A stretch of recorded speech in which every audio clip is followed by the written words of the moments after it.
59 years after independence, Kenya has had only two great politicians with a very great influence, to an extent that when they tell Kenyans jump, Kenyans ask how high. When they tell Kenyans sit, Kenyans ask them for how long. And when they tell Kenyans vote for so and so, Kenyans tell them consider it done.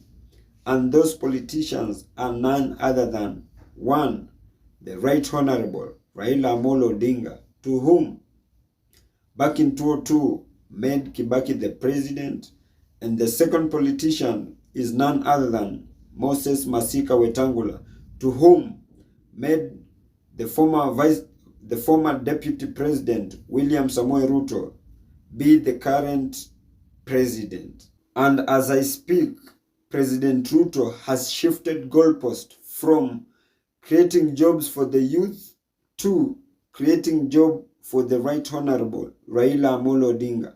And in this episode, I'd like us to dissect into the political ramifications that come along with the official office of the opposition. But before we dissect into that, if you're watching me for the very first time, kindly please consider hitting on the subscribe button. If you have been watching my videos and you have not subscribed, kindly please consider hitting on the subscribe button. And more so, if you're watching me from a different platform, either Telegram, TikTok, or Facebook, kindly please just head on to YouTube, search for Mohamed Sudi. I'll be the first right person to pop up. If matters socio-economic and political matters are your great areas of concerns, kindly please consider hitting on the subscribe button, so that each and every time that I upload a new video, it will automatically reflect on your notification panel. And by so doing, you'll simply be supporting my content. Now, when President Ruto goes ahead and forms an official office of the opposition, then I strongly believe that will be an effective way of the presidency taming the opposition. And from where I sit, I strongly believe that will make the Right Honorable Raila Amolo Odinga the most opportunistic man Kenya has ever had. Having it in mind that in 2007, he lost to the late President Kibaki, and they formed a grand coalition government to which he was absorbed in government. In 2017, he lost to President Uhuru, and again, through the handshake, he was absorbed in the government. And now, if President Ruto decides to form an official office of the opposition, then he will automatically be absorbed in government.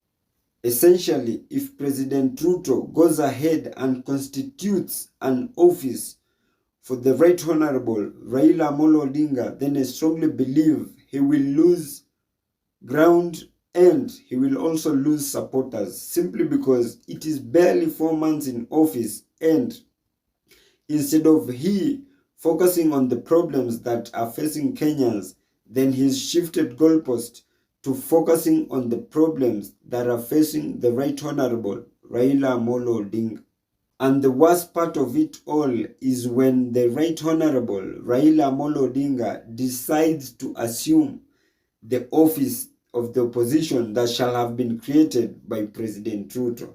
I strongly believe that move alone shall reduce his political influence countrywide. Simply because, and I want to say this without any fear of contradiction, personally, I've seen the Right Honorable Raila Amolo Odinga work best without an official office of the opposition. And if it were not for him, we would have not known of the NYS scandal.